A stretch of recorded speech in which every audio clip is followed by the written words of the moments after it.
Boa noite a todos, amigos.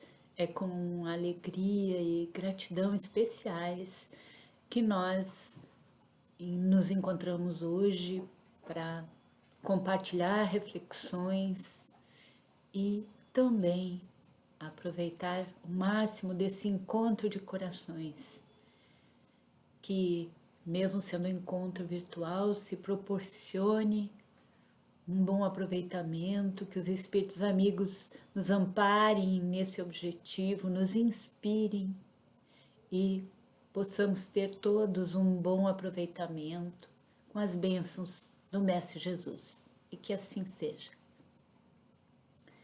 Nosso estudo hoje, nossos comentários vão se dar a partir de um episódio da vida do Dr. Bezerra de Menezes, que está transcrito no livro Lindos Casos de Bezerra de Menezes, do Ramiro Gama.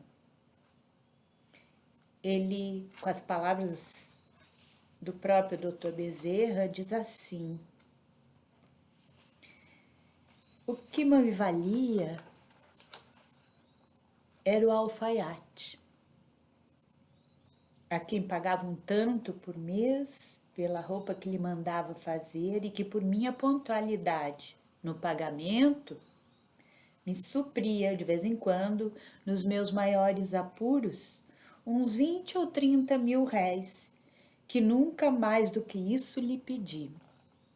Era um tempo em que Dr. Bezerra, ainda jovem,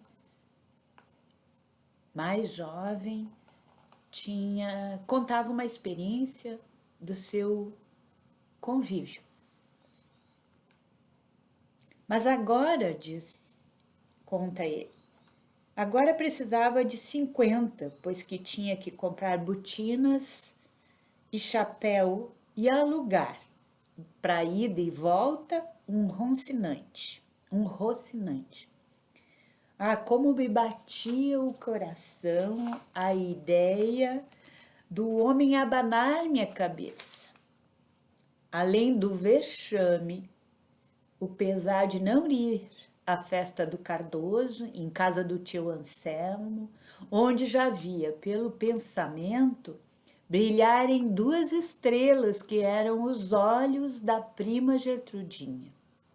Só esta perspectiva me decidiu na tremenda luta de ir ou não ir ao meu banquete. A porta do alfaiate ia recuar, entendendo que era melhor não me expor a uma vergonha e, mesmo na melhor hipótese, não contrair uma dívida que me cativaria por muito tempo. Mas o caixeiro, que me conhecia, veio a mim a saber o que queria. Então, vencer ou morrer, perguntei-lhe: o senhor Faria está? Respondeu-me ele: embarcou ontem para a Europa, mas se precisa de alguma coisa, aqui está o seu contramestre. Foi uma punhalada que me dissipou as fumaças de flamejar no Itaburaí, mas foi ao mesmo tempo um calmante para a minha agitação, quer de passar uma vergonha, quer de contrair uma dívida que me, sempre como um cancro, aos poucos comeria as minhas economias e que muitas vezes se tornaria um hábito aos que não se salvam. Dever para quem se é preso é sempre uma escravidão moral que não se resgata senão por sacrifício e que perturba a alma durante toda a sua permanência. Dei costas à casa, onde ia prender grande parte do meu futuro, porque 50 mil réis para mim eram tanto como 50 contos para outros. Voltei mais alegre do que triste, lembrando-me do que ouvia minha mãe dizer: Boa Maria faz quem fica em casa em paz. E lendo esse trecho em que Dr. Bezerra conta esse episódio da sua vida, a gente lembra de quantas lições nas pequenas experiências do dia a dia nós podemos aproveitar se refletirmos a respeito, se buscarmos esse conhecimento de nós mesmos, daquilo que nos move e do que realmente nos faz feliz. Estamos num tempo em que o convívio social restrito nos faz ficar mais em casa, longe dos agrupamentos sociais, mais próximo dos nossos familiares, em convívio mais intenso, em experiências muitas vezes delicadas, mas que são grandes bênçãos, grandes oportunidades de aprendizagem. No Evangelho, segundo o Espiritismo, o capítulo que nos fala honrar pai e mãe, que se chama honrar pai e mãe, as instruções dos Espíritos nos falam sobre esses relacionamentos familiares. E lá encontramos a observação do Evangelho a respeito da natureza, da nossa natureza aqui encarnados agora. Para a maioria de nós e nossos familiares, somos espíritos afins que encarnamos juntos para, aproveitando esse convívio, nos melhorarmos individualmente, aprender a amar, aprender o desenvolvimento das virtudes e, especialmente, nos aprimorar no exercício da caridade, nos auxiliar nas tarefas que nos comprometemos. E mesmo espíritos afins, na mesma faixa vibratória, ainda temos diferenças individuais, sentimos, pensamos de forma diferente sobre as situações, sobre nosso modo de ser, temos sentimentos diferentes, comportamentos que muitas vezes divergem para alcançar objetivos que não são os mesmos. Com certeza, cada um é diferente, cada um tem uma caminhada. Mas também é importante lembrar, como nos diz Dr. Sérgio Felipe, psiquiatra, médico espírita, que essas experiências, esses relacionamentos, especialmente os relacionamentos familiares, são necessários ao nosso progresso. Fomos criados por Deus com essa condição de querer nos desenvolver, que há uma ânsia de desenvolvimento em nós, natural, mas que não há desenvolvimento sem envolvimento. Que as relações são grandes oportunidades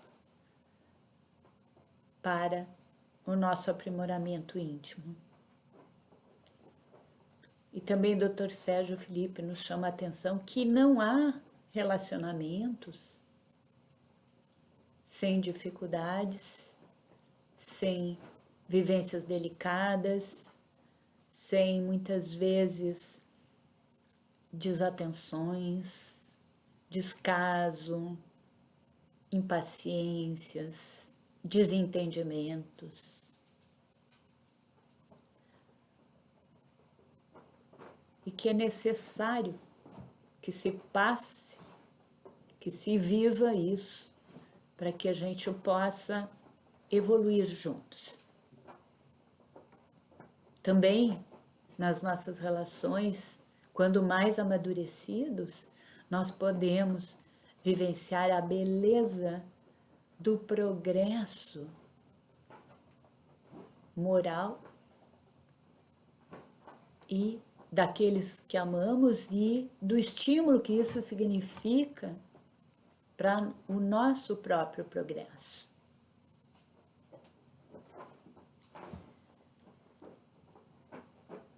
Já no Livro dos Espíritos, na questão 919,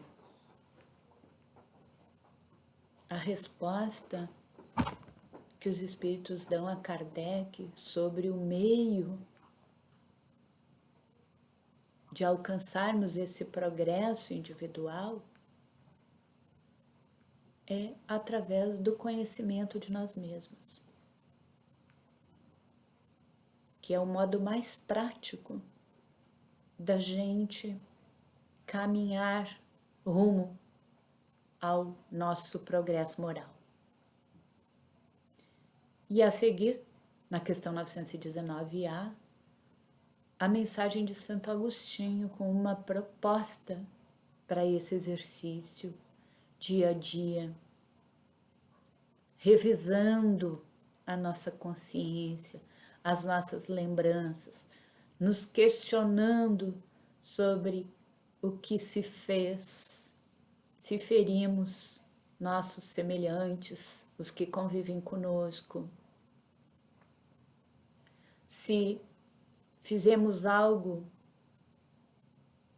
que não gostaríamos que nos tivessem feito, que sentimentos e com que intenções agimos nos diferentes momentos do nosso dia. E que se torna um exercício mais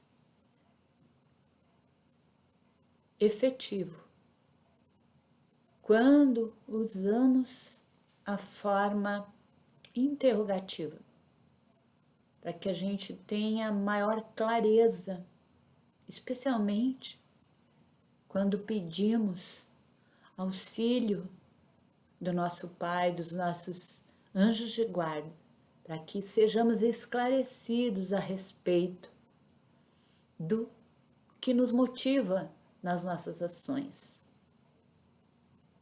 de qual caminho teremos o melhor para todos, com maior respeito a Deus, com maior respeito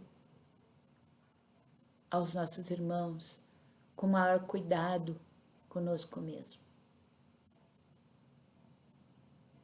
E vamos ver, muitas vezes, que é justamente nesses contratempos, nessas discordâncias, nessas desavenças,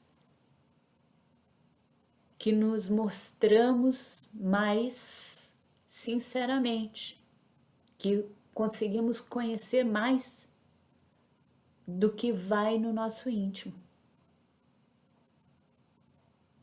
Muitas vezes passamos por essas experiências sem essa reflexão, sem esse perguntar a si mesmo, sem essa revisão, e não compreendemos e não conseguimos avançar, nem entender o que nos acontece.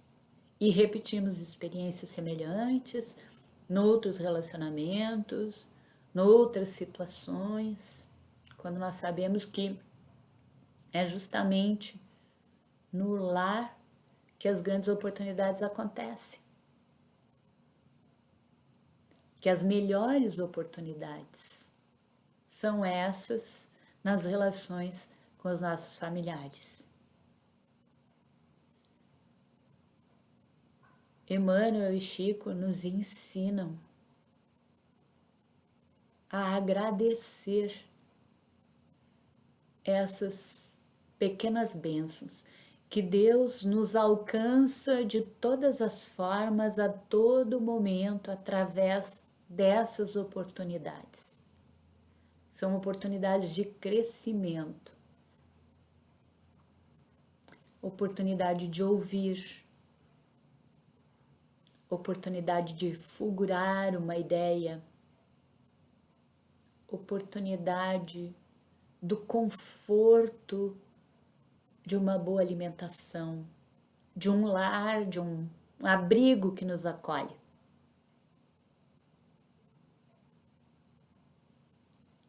Então, que a gente possa realmente, lembrando do exemplo do jovem Dr. Bezerra de Menezes, que na contrariedade de não poder sair para encontrar a Gertrudinha, foi para casa, em paz, conseguindo aproveitar o melhor dessa lição, dessa frustração. Porque teve então uma confirmação daquilo que já ia no seu próprio coração. E da mesma forma nos acontece. Depois que a situação difícil é superada, que a gente faz a nossa revisão, que a gente faz os nossos questionamentos, a gente pode com certeza tirar um bom proveito dos desentendimentos, uma boa motivação para mudar, para melhor o nosso comportamento, a nossa forma de amar, a nossa maneira de fazer a caridade. Que Jesus permaneça no nosso coração, que a gente possa seguir em paz e aproveitar da melhor forma esse tempo com os nossos familiares, esse nosso tempo em casa, essas grandes lições da vida em família. Que assim seja.